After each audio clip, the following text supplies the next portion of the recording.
So Zanu PF has been at it again, as many people would want to say, talking about or discussing the succession politics as usual. And now we hear that the vice president is angling to become the next president. Others are pushing for businessmen Kuda Tagwirei to succeed President Emmerson Mnangagwa. But others in Zanu PF are also pushing for the 2030 agenda that keeps President Emmerson Mnangagwa in office until 2030. This could be a constitutional matter that will one day end up on the judge's desk to be decided. But within that mist, within that dust, we sit down with a guest, a former Zanu PF chairperson, a politician, and an outspoken leader to discuss the goings on in Zanu PF. Is this child's play or there's something to it? Here on this, the situation right now, with me, your host as usual, Dara B. We talk people, politics, and power. Join me after this break as I talk to my guest.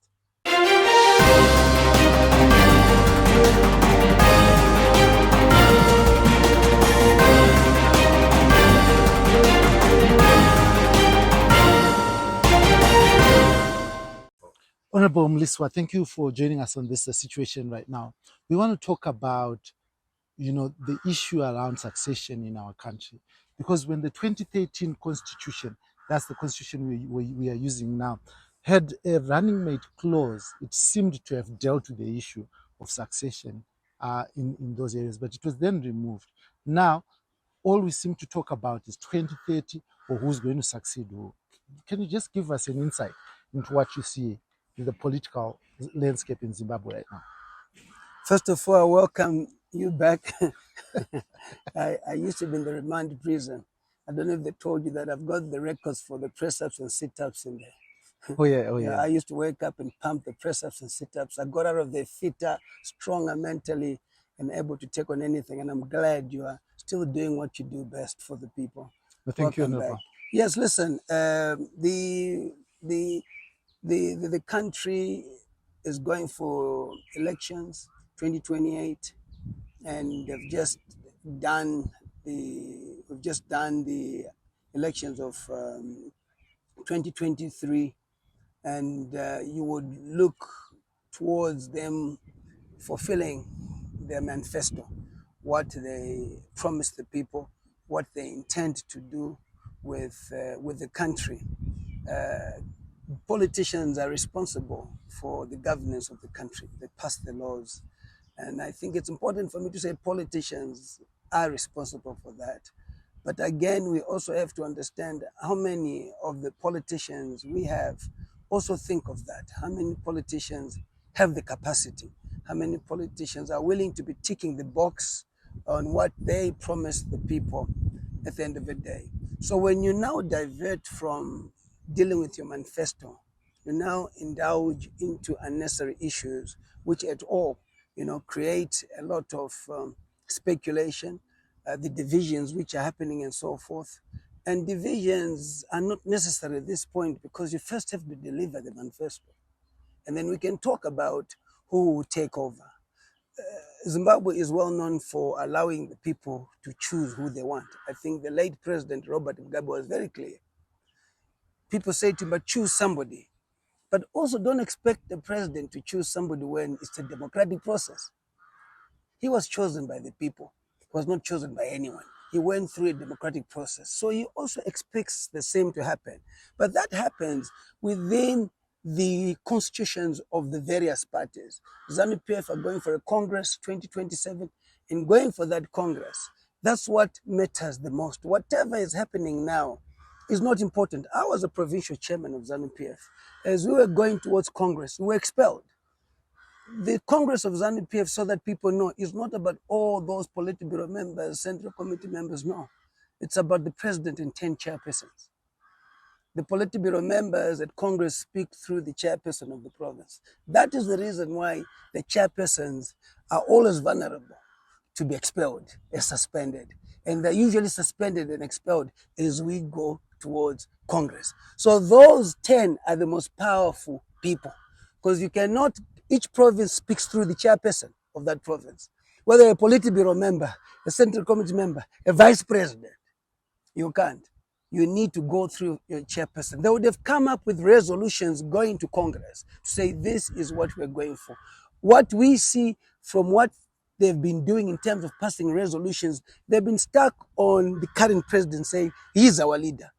We are not yet to change the leader. So then how can we talk about somebody else trying to come in when they are very adamant in terms of their resolutions at the Congress, at the conference?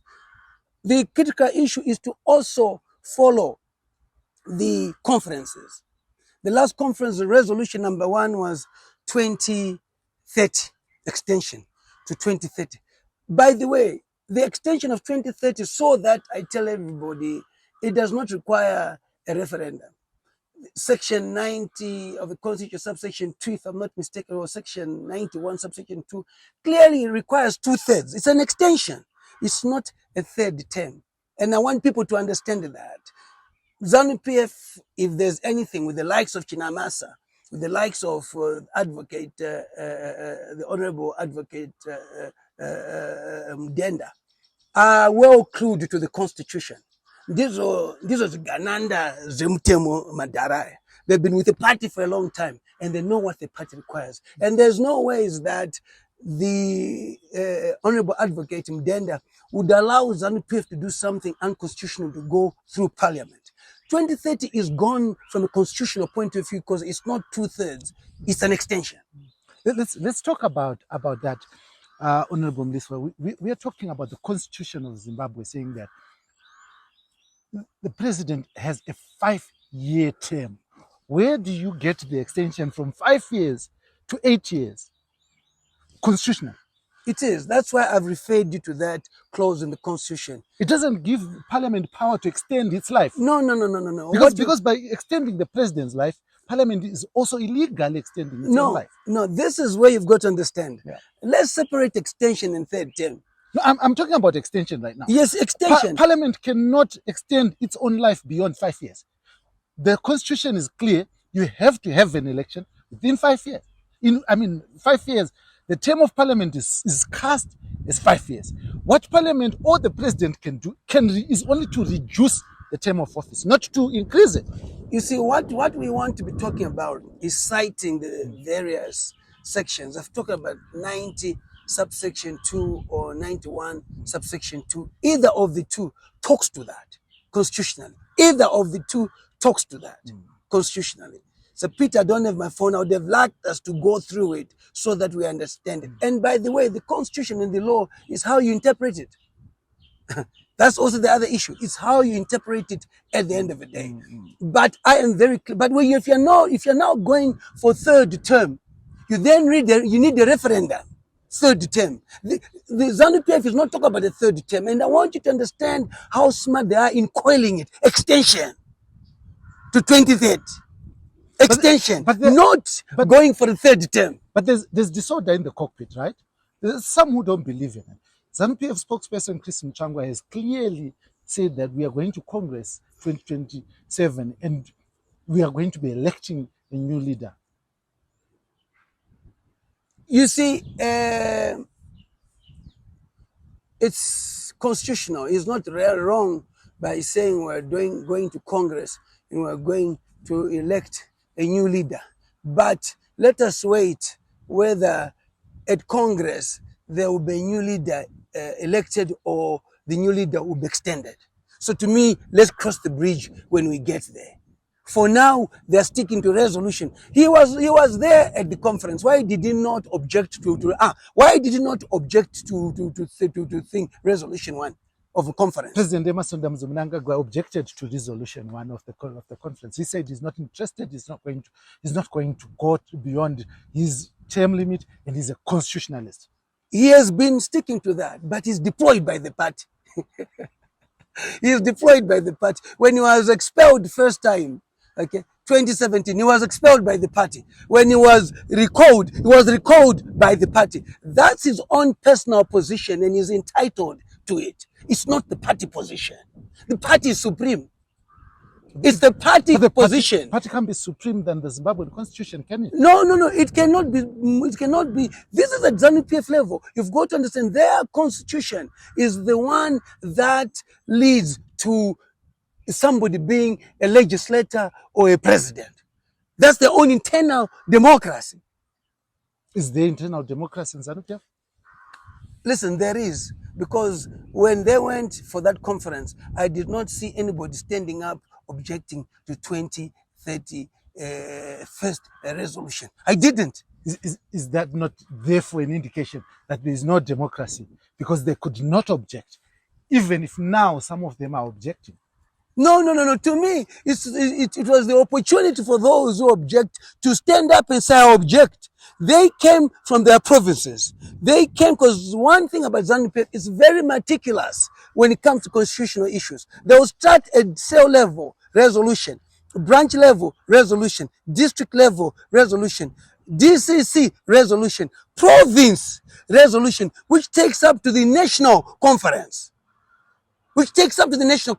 So they all sit down at the provincial coordinating committee, which is the PCC, where they say, okay, we are all here. Central committee members are here and so forth. And by the way, vice presidents can sit on the provincial coordinating committees of their provinces. For example, Vice President Mahdi is in Mat South. He can sit there.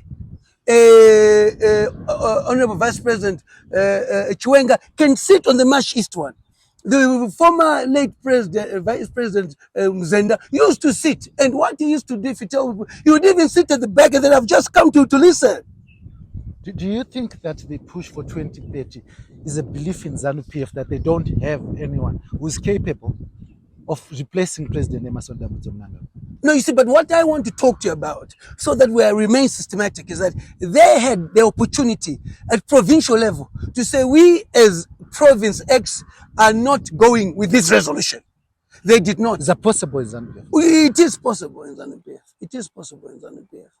It is possible in Zanu PF. We've seen in the past people who have differed with the thought of the leadership from Zanu PF. You yourself included. When you spoke up and differed, you're fired from the party. But I did speak. Yes. But I did speak. Yeah. So to me, let them speak and let them be fired, because tomorrow... Do you think that they have the minerals to speak and be fired, especially when they've been given donated cars? I mean, that would be taken away from. The difference is you own your own men, you have your own car. No, but to me, there is no party that lives without donations. The ANC itself has got companies. It has shares in a lot of state-owned companies. So yes, they live on donations at the end of the day. And I think what is important is to also understand that being the party in power, it empowers certain people. Russia, under Putin, has empowered Abramovich. Okay, Nigeria too, Obasanjo empowered Dangote and many others. South Africa, Mutsepe, Tokyo Australia, they've all been. Cyril Ramaphosa, the president, was empowered by the government of ANC. And when they empower you, they expect you to give back. There's nothing wrong with that. Elon Musk, he supported Trump. But So in Africa, our issue is when you then speak up after they've given you those resources, they will take them away. So you receiving those resources takes away your voice. And those, if someone says those in Zanu PF could not speak out because they will lose access to the gravy train, what would you say? Listen, I think that's subjective. It depends with individuals. It's like me saying, no, I should not do an interview with Blessed Mhlanga because he was arrested. No, I believe you are a professional and you are able to do what you do. So individuals are different. I cannot talk about them. You and I are different people. You continue to do what you believe in. I continue to do what I believe in. But my point is you were able to speak out as Temba Mliswa because you are self-sufficient. You knew that even if you were fired from the party, you'd not lose access because you're a businessman. Yeah? Most of the people that you talk about, chairpersons, are beneficiaries of party, the party gives to them. So if they leave, Like the president normally used to say when he was vice president, that if you leave Zanu PF, unounyana seshisha. So they're afraid, vanounyana. So they can't speak out. I mean, would you dispute that? You see, he has all these terms which are quite interesting, and I think it's I think propaganda. He's good at propaganda. Unounyana. So, if somebody believes unounyana, it's a different, tinora kasha, tinora kasha. How mnago mkandoro ambamba tinora kasha. Iwa tinokura kasha kuma election. Those are ndrukutaora. Tinokura kasha. No, make money. He says make money. He says, so he's saying make money, but make money properly. That's what you ask him. Say, no, this is the country. Make money properly and so forth. So to me, I think, you see, I was expelled from Zanu PF. I wrote a letter to President Mugabe. And I said to them, what you've done is wrong. The precedents you've set will also affect you. The Secretary for Administration was my security Masimtas. He told me, don't write a letter. I said, I'm writing a letter. It must be on record. And indeed, what I wrote then happened. And I'm told by people around him who were closer, he said, this young man wrote to me. And I said, you have allowed a situation to prevail. Okay, where people are lying, where people are cooking up stories, okay, where we are said to be part of Maim Juru's faction, there's no point we met Maim Juru, and so Maim Juru respected the president so much. She was a daughter to the president. She was taken care of and all that as a daughter. So that never happened. But Zanu PF is a master at cooking up stories. So they're even cooking up the stories now that Vice President Constantine Chiwenga wants to be president come 2027? It cooks up stories. The same way they are cooking up the story of Tagwirei. Yes. The same way they are cooking, and then the thing spokesperson also speaks what he believes. And then Chinamasa, being a legal guru, then gives you the legal narrative. So this, and that's his portfolio. And I want you to understand how strategic, whether you like it or not, President Mnangagwa is. When it comes to such issues, he puts a guru, former Attorney General, former Minister of Justice, this and that. Okay, and he puts him there, and then he explains what the Constitution is all about. Comrade Mutsvangwa has a right to be the party spokesperson, but he cannot talk about the legal issues. But he can speak about what the party has decided, right? No. So what he spoke about after the party Politburo and the Central Committee, he said the party said this. Was he lying? You see, he is the last person to talk about the party thing because he himself is not an elected person. He's appointed. And when you enjoy appointments, you forget you are not elected. That is the problem. He is favored. I was the first person to give Comrade Mutsvangwa a position in Zanu PF. I was the chairperson of March West. He had no position. But I respected the war veterans and I said they will not be contested because they fought for this country. I gave him that position. Was that democratic? It was very democratic because no one objected to it. I said, he's a war veteran. Should we subject our war veterans to elections? No, they fought for this country. Does anybody object? It was the Democrats. No one objects. He got it. So that's why at times I say to myself, most of the people in Zanu PF, Comrade Mutsvangwa is a political member.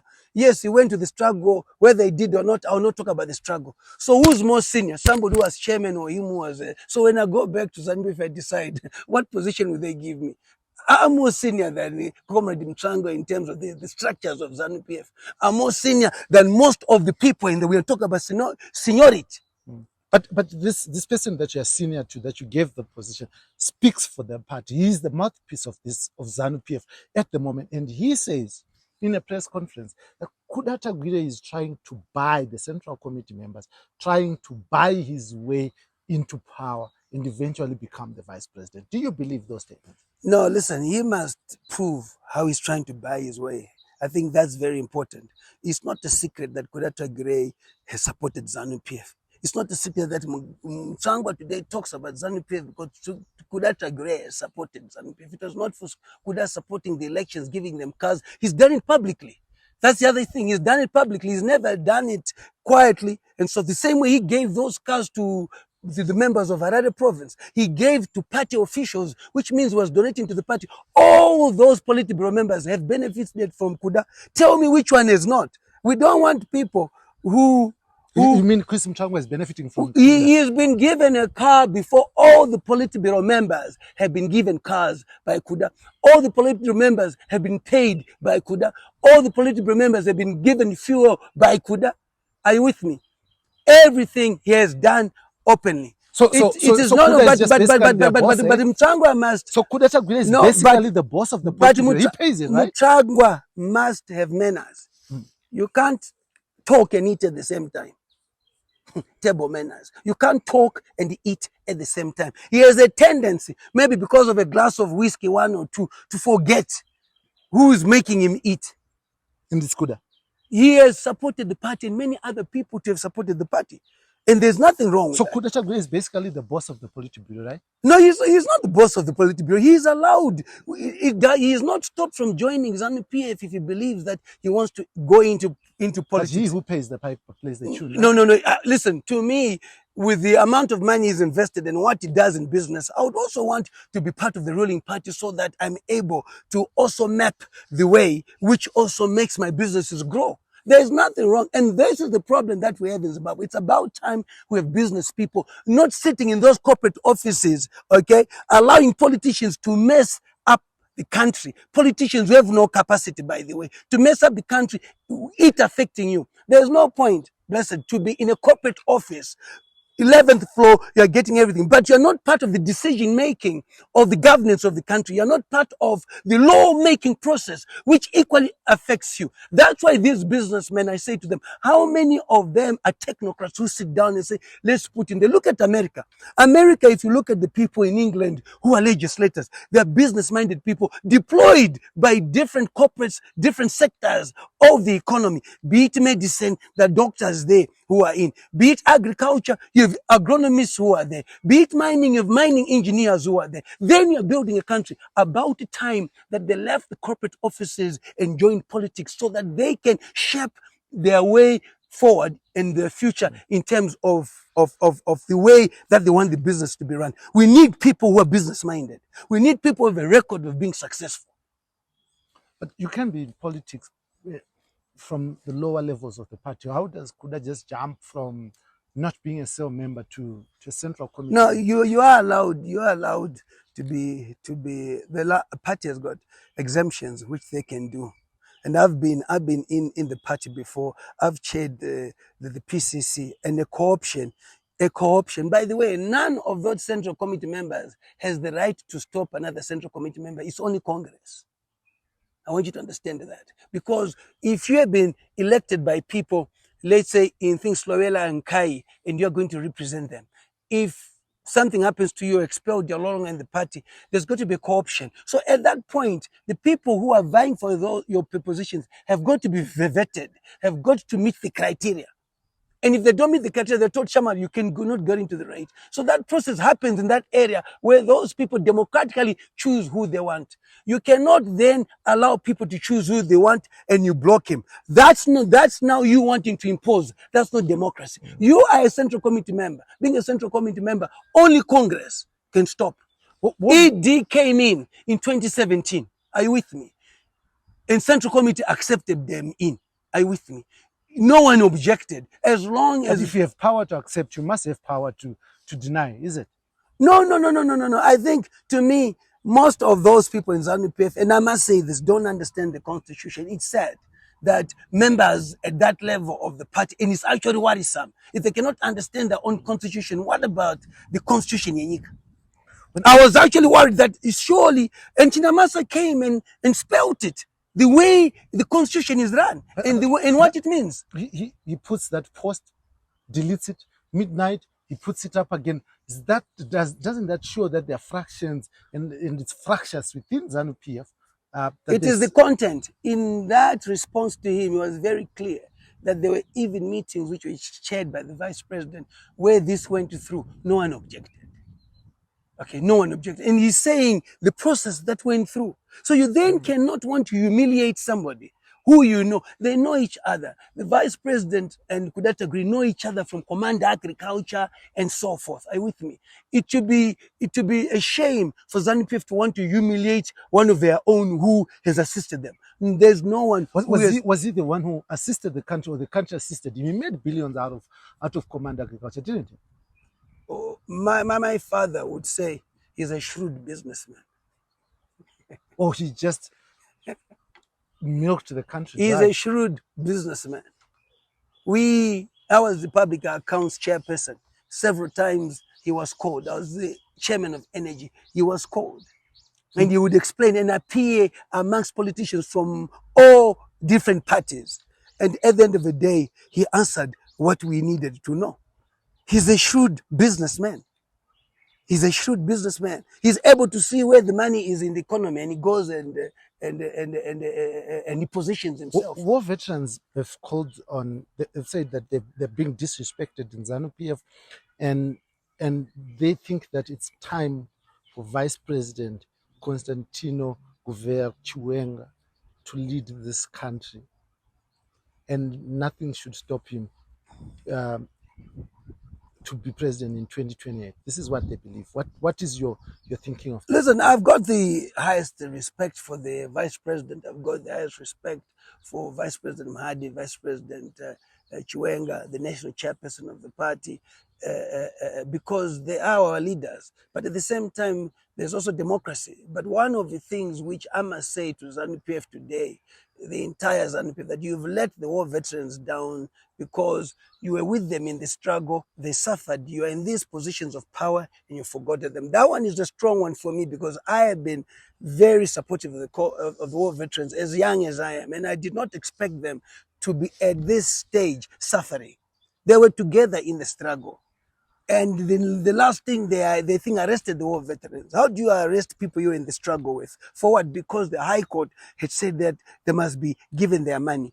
And they're wanting their money. Okay. They don't even want any political position, just they want their money. They fought enough. The issue of the war veterans is a very painful one. It's a very painful. My father was up in Zambia. He fought for this country.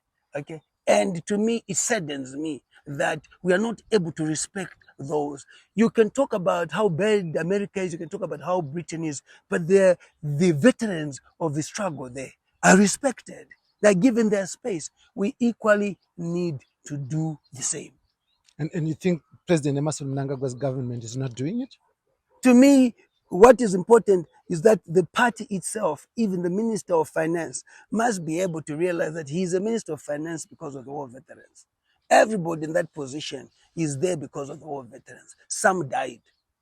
Some are still there, but we still don't have it. That one is a painful one for me in my heart because I just don't understand why we should allow that to happen. And that's why we don't have the peace that we must have, because it is very spiritual. This struggle was once spiritual. It was not one because of the great fighting skills that Zimbabwe had. It was spiritual. That's why we talk about Mbuya Neanda, Sekuru Kagui. Why do we talk about them if they were not important in liberating this country?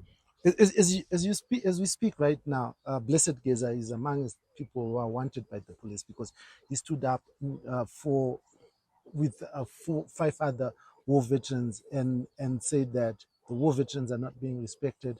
He also said that this country is now replete with corruption. How do you see his views? No, listen. I am the vice president of the African Parliamentary Network Against Corruption. I'm also the chairperson of the Southern African Parliamentary Network Against Corruption. I chaired the Zimbabwe chapter for corruption in the Parliament of Zimbabwe. And there is corruption. The sad part is that even the joke that we expect, which is the Joint Operations Command for the Security, which is supposed to be fair, must be fair. They're busy fighting for my Rengwe Conservancy rehabilitation in the Sanyati. And to me, if you have the security now getting involved in business and being corrupt and having companies behind them coming in, so who's going to do business at the end of the day? And not only that, cooking up stories. When you had the Joint Operations Command, of the likes of Didmas Mtasa, the like who was chairman, Minister of State Security, VP Chiwenga, Commander Defense Forces Sibanda, late Chief Air Marshal Shiri, Zimondi Prisons, Bonyongwe as well. To me, those were serious. These ones who are here are not? No, listen, to me, I will say it for the first time, and Joke must understand that they are not serving the interests of this country. They are not, and to me, they are cooking up stories. There must be two sides to a story, and I cannot believe they make decisions because one person has said this. There are two sides to a story. They are not serious, and I am worried about the information that they give the president. I can tell you that the information that they're giving the president is not accurate. These people in the joke who sit in the joke are appointed by the president, are they not? They are, but I'm saying it as a citizen of this country, whether the president hears it or not. I speak freely and openly, like I say, and I have evidence that most of them are not serving the country, their own interest. There's corruption in there, there's factionalism in there, and so forth. We must protect the president of this country, whether you and I like it, is the number one citizen. Are you with me? And the strongest security people today are the citizens, because they are cooking up stories for self-aggrandizement, and at the same time, they are also in factions. There are parallel structures happening in government right now. And I have no doubt that the president is aware of it. Whose parallel structures are these? No, there are parallel structures happening in government. Who's head of, because parallel structures means there are two different heads. Who are the two different heads? You see, when the president says something, directs something, the very same people who are in joke want to think that they're more powerful than the president. Joke must understand that those uniforms that they wear are not to intimidate people or to. But he's the commander in chief, is he not? But what I'm saying is that the thing about our president, which you must understand, is known as crocodile. He plays the long game. He's a seasoned politician. He plays the long game. He knows what is going on. He knows what you're doing. That is the reason why he can see anybody. He is a security person by nature. So at times people say, but the president is always seeing everyone. But once you're a security person, you don't know who has the right information. So aren't you contradicting yourself? You tell me we have to protect the president, but you know the president knows this. So why should we protect a person who knows what's happening and letting it happen? No, in protecting the president, we must be able to expose the rot in the country. We must be able to say some of these joke members are not true to the cause. And that I'm saying it at any time. And I'm prepared to appear before them and point out who I know is not serving the interests of this country. So when you talk of parallel structures, who is the head of the other? The president is the head of the official structure. Who's the head of the parallel structure? No, there are people who are ambitious. There are people who are advisors. It's like somebody blessed advising you to do something. There are many advisors who are advising a lot of people who aspire for certain positions. Advisors are misleading. Me giving an advice does not mean it is the correct advice. Advising does not mean it's the right thing. And I want to say this to the leaders in Zanu PF, that be careful to be wrongly advised. Be careful to be wrongly advised. And the reason why we talk about Zanu PF is that it's critical that Zanu PF is stable for the good of this country. We respect it as a party in power. At the same time, we also say, can you focus on the manifesto? There's no point you talking about the next leader before you fulfill the wishes of the people and what you promised the people. The people, have the wishes of the people not been fulfilled? I mean, we have seen Trabablas interchange, we've seen roads, the airport. I mean, has the president not fulfilled the wishes of the people? Listen, from a developmental point of view, you've got to give credit where it's due. And I think they've tried to do as much as they can. But what is critical is disposable income just for the ordinary person. Disposable income. That's where you talk about the economy doing well and so forth. Infrastructure, we tick. A lot more things we tick, but we talk about disposable income. The civil servants, these uniformed forces who are critical. The most critical people in security are not the generals. They're not the commissioner generals of police or the DGs or whoever and everything. It is the people on the ground. the junior officers on the ground who are serving the security, how well taken care of are they in terms of their welfare and all that? That to me is what is important, because they are the majority. The generals and all top security people are fewer compared to these ones on the ground. There's an earlier question I'd asked you, and you deflected on it. The issue of 2030, is it because Zanu PF doesn't believe that there's a leader astute enough to replace President Emerson Mnangagwa? No, they've said their reason is very clear. If you listen to Honorable Daniel Garu, I was listening to his statement today speaking. He says we want to focus on development because the president is doing so well. We want to continue with him until 2030 is good enough for him to finish all the projects that we have. That's their position. And they believe that they have no one in Zanu PF who can take the baton from President Emerson Mnangagwa and continue with the developmental agenda. They had the opportunity at conference to say no. I keep on saying that because we need to be constitutional. Nobody said no, so they are happy with him. He's actually the one who's saying I don't want, and he's been quite consistent on that. I mean, this is the playbook in Zanu PF, is it not? Where where political leaders, when you are in Zanu PF, one of them, you would say, but knowing fully well that you really want. No, but even the late President Mugabe was very clear that the leader will come from you, not from me. But he had picked Sekeramai. No, that's what they say. He never said it himself. Yes, there is talk about that. There is talk about that, but he never said it. If truly he was to say it, then he would bring and say, okay, I want Blessed to take over. He's here. Everybody's watching. Okay. But at the same time, he's imposing. There's a Congress. Let people elect people at Congress. There's a Congress. At what level does seniority in Zanu PF matter? Because I've grown up to see that leaders in Zanu PF have come through their seniority. You know, your vice president. I know, but moving forward, because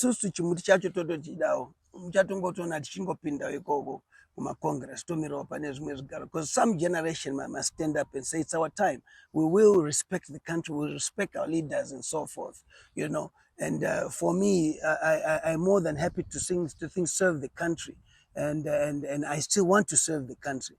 And the problem, Blessed, is that there's only one place to go now. It's Zanu PF. There's no opposition in the country. Yeah, but there's serious opposition within Zanu PF. Why are people so opposed to having General Chiwenga being given the green light to be just generally the next leader, given the role that is played in Zanu PF and his seniority in the party? To me, I think he was favored by the president because he was appointed as vice president by the president. But remember, was he not the one who favored the president by calling him when he had initiated the coup? No, listen, what I want to say, I think he was favored by the president to be the vice president. In being in that position, you also have got to also be able to have strategies if you want to get to the top. I don't know about him wanting to be president. If you want to get to the top, as far as I'm concerned, you know, you must be able to navigate. It's about the people. Where is your constituency? You know, to me, what you've got to understand that Zanu PF is not as structured as the military. You see, it's not as structured as the military. The military is structured, but Zanu PF is everybody is there. You know, people who see a general, they don't know who a general is. You know, their general in Zanu PF is a district chairman. The cell chairman, okay? And they'll tell you, but General Muriko Eregusel, and so forth. So it has its own structures, it has its own dynamics. And when you get in there, it's a different ball game altogether. That's one thing I have to tell you. Politics, you know, we respect the generals, respect the senior security people, but are they prepared to get into politics and be told, you know, in fun, I know sumuka meeting but comrade Blessed, Futek. And what do? Huh? In a meeting, you're a general, you're a senior officer in the security, and you are there. Are you understand what I'm saying? You're faced with Those sort of people. But do you think Vice President General Chiwenga has the capacity to lead this country and take a different direction that decisively deals with corruption? Because he's been speaking passionately about it, calling out Gananda. But why are people talking about Vice President Chiwenga? Why don't they talk about Vice President Mahdi? There are two vice presidents. How come there's no talk about Vice President Mahdi? You tell me, you're the politician. That's what I'm saying, that there are two vice presidents. And there's also Vice President Mahdi. There's Vice President Chiwenga. You know? So to me... but you're deflecting the question. Do you think he has the capacity to take this country forward and deal with corruption, as he says in his... I mean, you have worked with him. You know him. No, listen, to me, if I have to talk about corruption, I'm very disappointed because the joke itself, and I keep on saying that, which is something which is critical to the peace and stability of this country, has become corrupt. But it was not corrupt when Vice President Chiwenga sat in there, right? Listen, it was more of a serious joke. It was serious, and you remember Shiri was Commander Tete Province. Zimondi was Commander Manika Province. Do you know that General Zimondi was senior to Chiwenga in the war? Do you know that Shiri was senior to Chiwenga in the war? Do you know that? They were the three commanders that led this struggle. Shiri was Commander Tete, Manika was Commander, Zimondi was Commander Manika, Chiwenga was the PC, the political commissar, and then Mabenge was Commander Gaza. I had the pleasure of sitting around those three people. They said, "You're a lucky man." At the grateful when we were having lunch. I have understood this country. Just that those guys were humble. They were humble. You could not believe that the late Shiri had so much power, and they didn't. They kept to themselves and all that. So I'm also saying that there's also Vice President Mahdi. Do you think that Ambassador Christopher Mutsvangwa has ambitions to be president of this country? Listen, whether he has ambitions or not, he will never be the president of this country. Why? Because he's not electable. Because most of his positions are by appointment. He has never been elected? Is that what you're saying? He's not electable. The position in the central committee that he has to be a PB member, no one stood in the election. He removed that person in Mondoro, and he went in without being contested. So, you've got to be used to elections. Do you think Tagwirei wants to be president of this country? No, I don't know. I don't know. I don't know. I've not heard him talk about it. I don't know what he's thinking and so forth. I don't know. Why don't you ask me whether I want to be president of the country? Why don't you ask me? I've got a much better CV than all of them from a political point of view. Why don't you ask me about my aspirations too? I thought you'd come here to interview me on me being president. You pronounce yourself. Maybe you're just telling me that is the next interview. Huh? Yeah, but you pronounced yourself. You said at one point, so I was not going to ask something that you already said. Wakambona reporters ngati kuita editor. Wakambona teachers ngati headmaster. Ndoramba ndiri MP. Aiwa ndoda kusvika oka. Aiwa ndoda kusvika oka aiwa. But people in Zanu PF don't have that ambition, do they? Because if they had, they would not be seeking to extend terms. No, they do. It's their democratic right. That's the problem. It's their democratic Is this not just political saying that it's a democratic right? There's nothing democratic about it, is there? You see, because when you then sit down with these people on the sidelines, off the record, they tell you they're not happy with it. They tell you they don't want the 2030. And you ask them, but why are you saying this? You say these things in public. They tell you because there'll be consequences if they speak up. So why? The good thing about it, you're not forced to join Zanu PF. You're not forced to join Triple C. You're not forced to join MDC. Are you with me? if you, I mean, you could just be forced by the desire of having financial benefits, because like they say, unofanira kuya kuzanu kuti uwane zvinhu izvi. But even Triple C, vaidya, but vaidya zvishoma zvavanazvo. Zanu PF ine zvakawanda. Vanodya, hakuna kusingadyiweka. Chero kwamadhuku kunodyiwa. Kunodyiwe. Ngochero nezvishoma. Hapana kusingadyiwe, hapana kusingadyiwe. Unovuka kuti paunoenda kumarari chembere dzakatakura upfu chi aiwa. Ende kana wakuvhota unoti kwatakanyanyodya ndekupi. Kwatakanyanya kudya ndekupi. As we close, I know you're hard pressed of time, but as we close, what is the future of this country with all these political upheavals that we see? When I see somebody like you and me sitting together, the future of this country is great. Let's keep doing what we are doing. What would be your last words to the people of Zimbabwe as we see this conundrum? Like you said, the manifesto has not been fulfilled yet.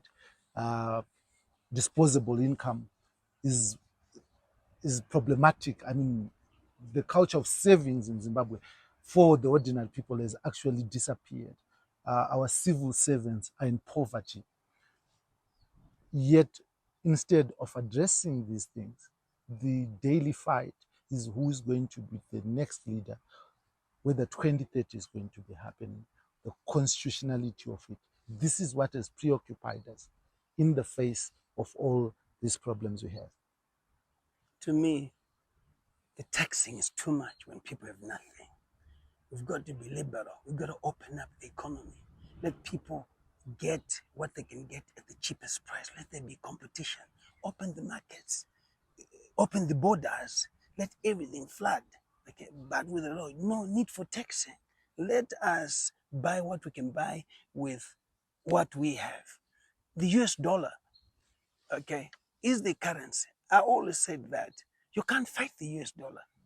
We used to pay people $150 civil service. They survived. The reason why Mugabe got 2/3 in 2013 is because the GNU government adopted the US dollar as the currency. But you don't do away with your currency. While you're strengthening your currency, you must use the US dollar at the end of the day. I once said in parliament, tinombo paka, tukenda kurufu, blessed God, ninge blawayo, pane muna ne Benz, pane muna ne Coupe, Mini Coupe, tuda kusvika. Azve kuti Mini Coupe yatasiya atichaishandisa, kasi tombopinda muBenz kuti tisvike. Tichidzoka, tichaishandisa Mini Coupe painofange ichishandiswa. At the same time, apasi pese pamunoshandisa Benz. So to me, a great people, resilient, and our leaders must feel for them. They must feel for them and not take advantage of them. Because they are quiet, they seem to be passive. But Zimbabweans only need one day when this spiritual realm takes over. We live in this spiritual realm, you know, and I think leaders must always remember that they're peace-loving people, the people who are patriotic, who are nationalistic, and that's the reason why, you know, the resources in this country do not end. Let's enjoy the resources we have. Let there be equitable distribution of the resources. Let them be accounted for. Let there be transparency. Let people doing their jobs. The level of corruption is all over. You want to get this, you must pay for a Coke. You want to get this. It's become a way of life. It must never be a way of life.